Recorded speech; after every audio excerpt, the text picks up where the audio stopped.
Assalamualaikum warahmatullahi wabarakatuh. Rabbi shrah li sadri wa yassir li amri wahlul 'uqdatam min lisani yafqahu qawli amma ba'du. Halo anak-anakku, semoga kalian sehat selalu di rumah ya, bahagia dan semangat dalam pembelajaran kali ini. Untuk pembelajaran SKI hari ini, pertama-tama izinkan yang berada di layar ini untuk memperkenalkan diri. Nah, inilah biodata saya. Nama lengkap saya adalah Fida Ruwatul Habibah. Kalian bisa panggil saya Bu Fida. Lahir di Magelang dan sekarang beralamat di Murangan 8, TH Sleman, Yogyakarta. Pengalaman belajar di TK Pertiwi Mantingan, SDR Mantingan, MTS Tempel, sekarang MTS 2. Kemudian dilanjutkan di SMA N1 Sleman. Kemudian lanjut mengambil strata 1 PBA di UIN Suka dan strata 2 PAI di UIN Suka juga. Itulah sekilas perkenalan dari saya. Selanjutnya Bu Fida juga akan memperkenalkan tentang apa saja yang akan kita pelajari pada semester ini. Hanya 2 bab saja ya anak-anak. Yang pertama, Nabi Muhammad sebagai rahmat bagi seluruh alam semesta, dan yang kedua, perjuangan Nabi Muhammad SAW melakukan perubahan. Untuk pertemuan kali ini mungkin kita tidak banyak-banyak, tetapi ini saja kondisi masyarakat Arab pra-Islam. Apa sih yang harus kalian kuasai ketika mempelajari ini?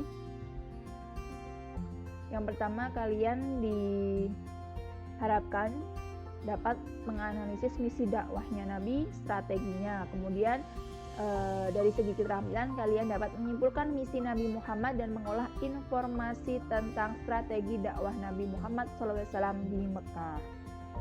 Begitu, lanjut.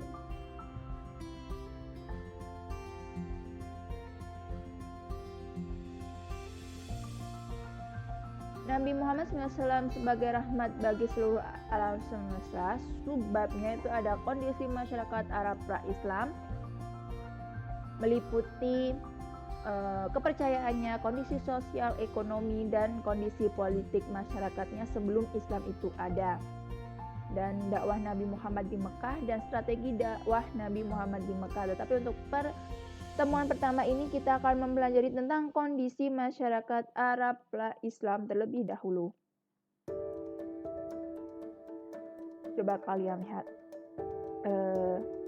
ini gambar apa ya? Oke, benar, ini adalah patung. Maksudnya apa ini? Bahwasanya dari secara umum ketika Islam yang dibawa oleh Nabi Muhammad itu sebelumnya mereka menyembah patung atau biasa disebut juga dengan berhala. Kalau mungkin ini sekarang namanya situs atau candi. Untuk yang pertama, kepercayaan masyarakat Arab pra-Islam. Kita lihat ya, bagaimana kepercayaan ketika Islam itu belum datang. Nih.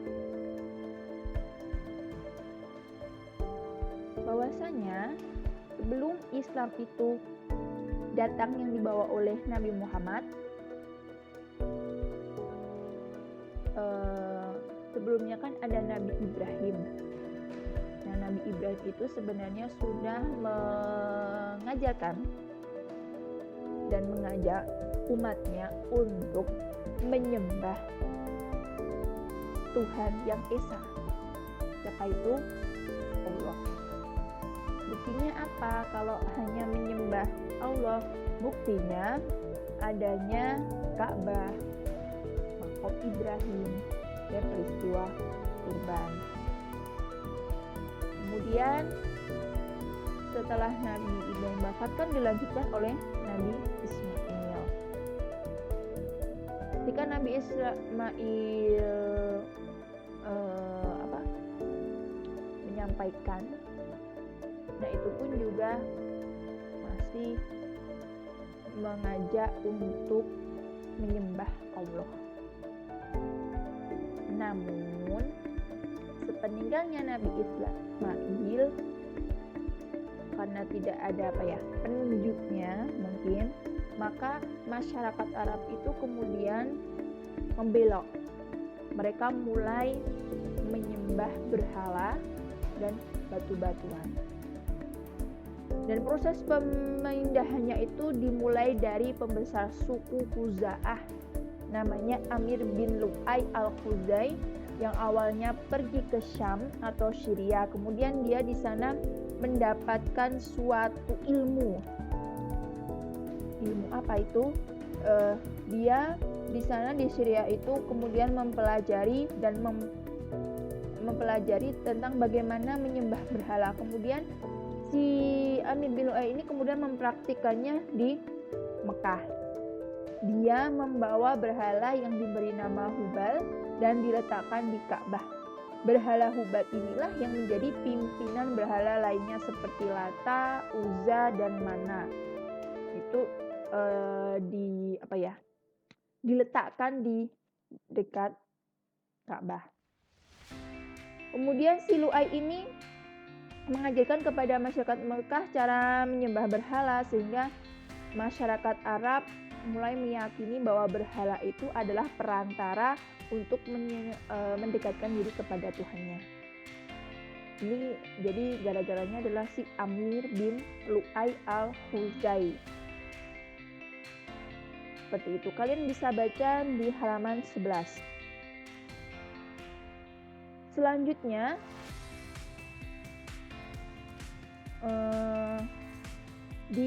di Mekah sendiri ada agama namanya Yahudi, kemudian ada Nasrani, kemudian ada Majusi dan Syafi'i. Syafi'i itu menyembah bintang, planet-planet, dan matahari.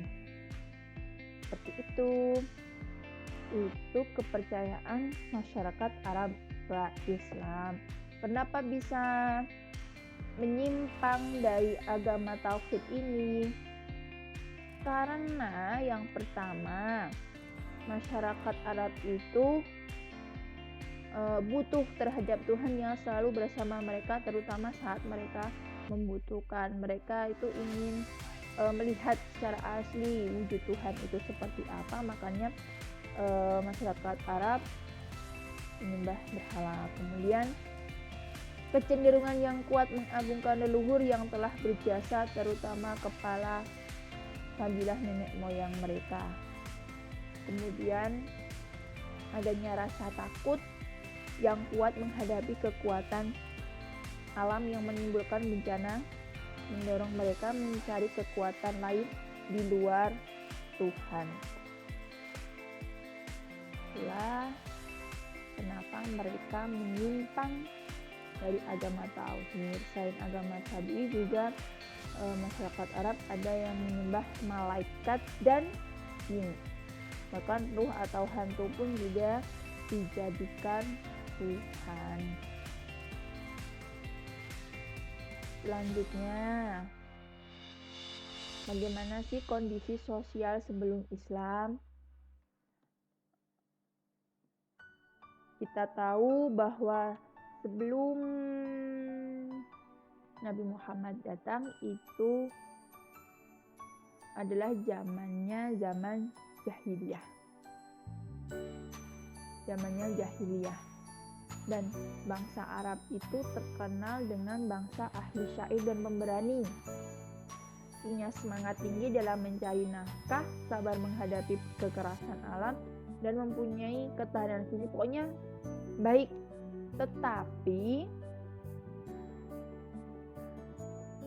Tetapi walaupun karakternya seperti itu, mereka itu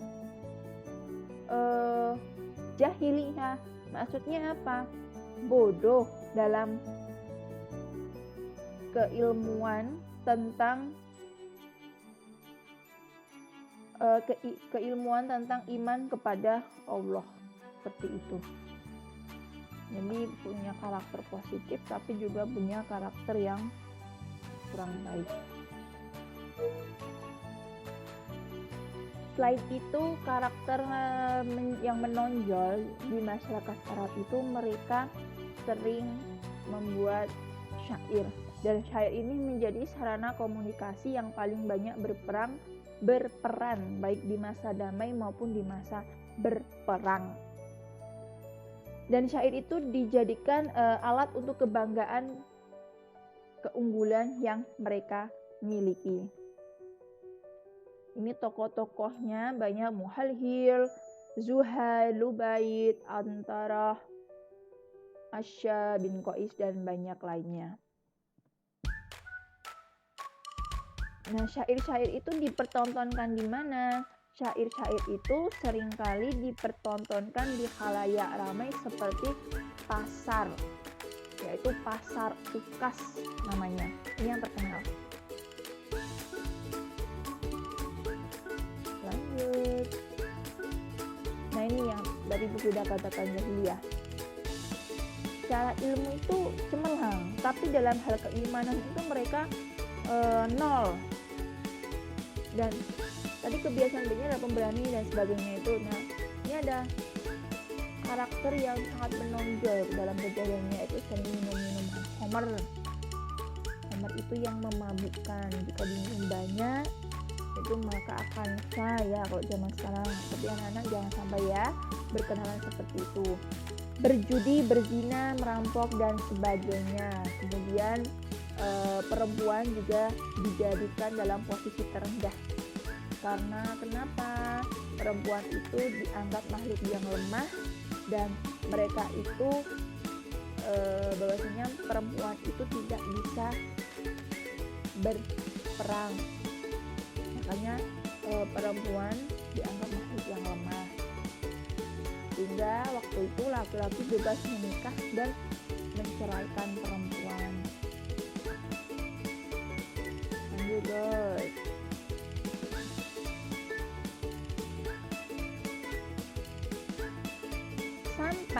Sampai ketika memiliki anak perempuan, ketika lahir perempuan, orang-orang jahiliyah itu kemudian mengubur mereka dalam keadaan hidup-hidup. Karena jika memiliki anak perempuan itu, orang-orang Arab merasa malu dan terhina. Yaitu karena tadi perempuan itu tidak bisa diajak untuk berperang. Dan masih memberlakukan di sana juga perbudakan. Seperti itu. Lanjut. Selanjutnya adalah kondisi ekonomi masyarakat Mekah pra-Islam. Bagaimana kondisi mereka? Ada yang berniaga, berdagang, ada yang bertani dan beternak. Kalau suku Baduy ya beternak, kalau masyarakat perkotaan itu kebanyakan adalah berniaga atau berdagang. Yang bertani dan beternak juga ada. Kemudian kalau suku Quraisy itu berniaga. Kalau berniaga mereka itu sering berniaganya di pasar Ukas, Mujana, Zulmajaz. Itu adalah pasar-pasar yang terkenal di waktu itu.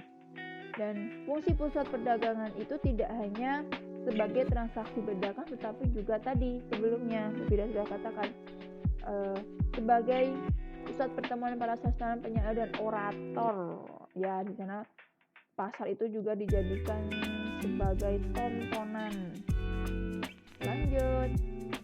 Bagaimana kondisi politiknya? Politik masyarakat Arab Islam itu dipengaruhi oleh 3 kekuatan politik. Ada Kekaisaran Bizantium, kemudian Kekaisaran Persia yang memeluk agama Zoroaster, kemudian dinasti Himyar yang berkuasa di Arab bagian selatan.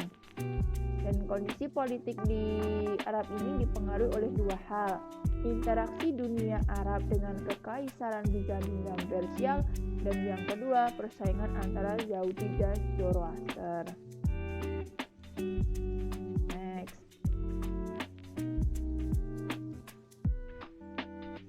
Kekaisaran Bizantium itu berpusat di ibu kota Konstantinopel, dikuasai oleh kaisar yang merupakan pengganti kaisar Romawi kuno setelah runtuhnya kekaisaran Romawi Barat. Dan ini mencakup Asia Kecil, Syria, Mesir, dan sebagian daerah Italia. Sedangkan Persia itu dipimpin oleh dinasti Sasania.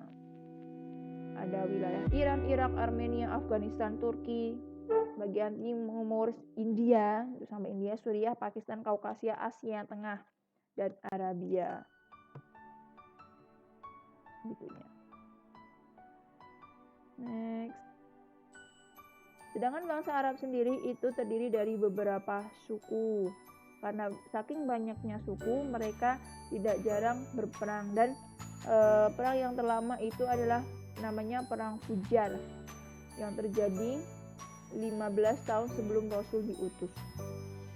Dan ini beberapa kali terjadi.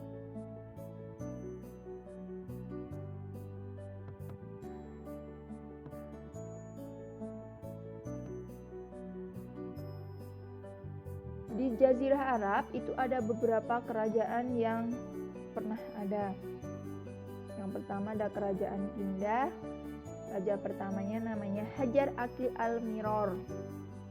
Kemudian yang berpengaruh meluaskan kerajaan ini adalah cucunya, yaitu Haris bin Amr. Kemudian dilanjutkan kerajaan Ma'in dan kerajaan Qutban.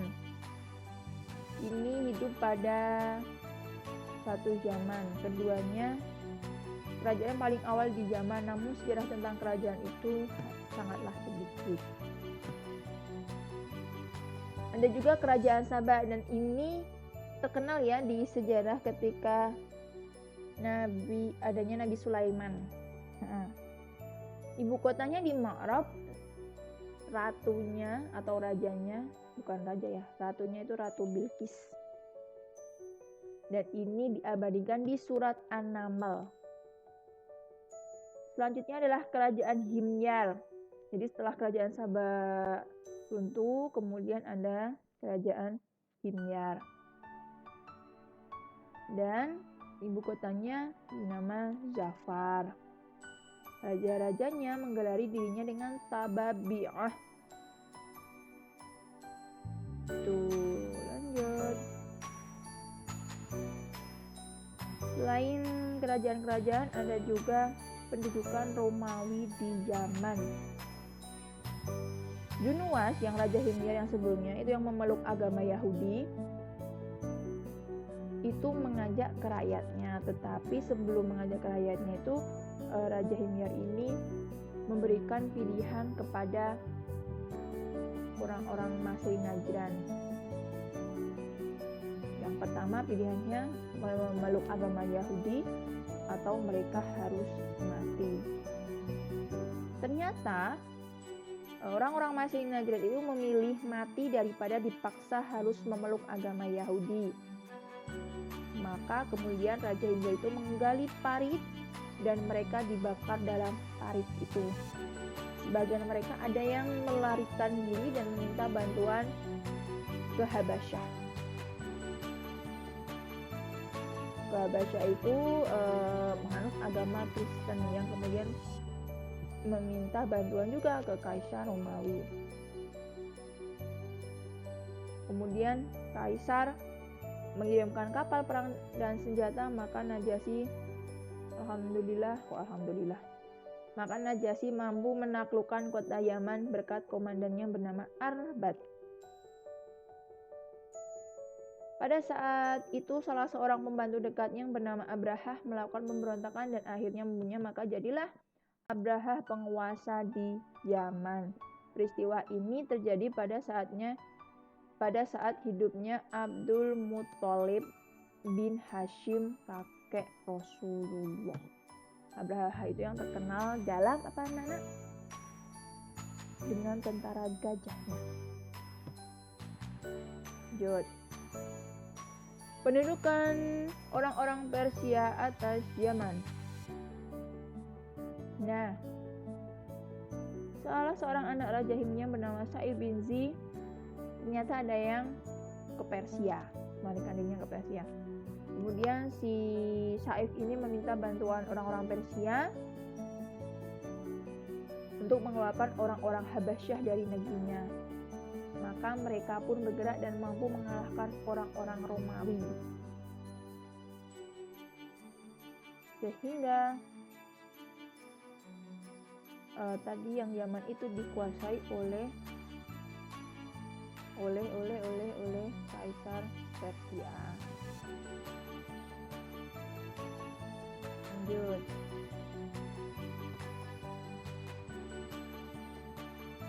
Ada lagi kerajaan Hiro. Dimulai sejak abad 111 Masehi dan terus berdiri sampai lahirnya Islam. Dan banyak berjasa terhadap kebudayaan Arab. Banyak yang melakukan perjalanan ke seluruh jazirah Arab terutama untuk berniaga. Lanjut, ada kerajaan Ghoshan. Kenapa dinamai Ghoshan? Karena di wilayah Syam itu ada mata air yang disebut Ghoshan. Kaum Ghoshan memerintah di bagian selatan dari negeri Syam dan di bagian utara dari Jazirah Arab. Mereka mempunyai kebudayaan tinggi dan menganut agama Masehi yang diterimanya dari bangsa Romawi. Dan merekalah yang memasukkan agama Masehi itu ke Jazirah Arab. Selanjutnya Hijaz. Hijaz ini kota terpenting di Mekah, tempat Ka'bah berada. Awalnya Mekah dan Ka'bah dikuasai oleh Nabi Ismail, kemudian putra sulungnya Nabi, dan dilanjutkan oleh penguasa kabilah Jurhum. Kemudian suku Jurhum diganti oleh suku Huza'ah yang datang dari Yaman setelah runtuhnya bendungan Maghrib dan berkuasa di Mekah selama 300 tahun.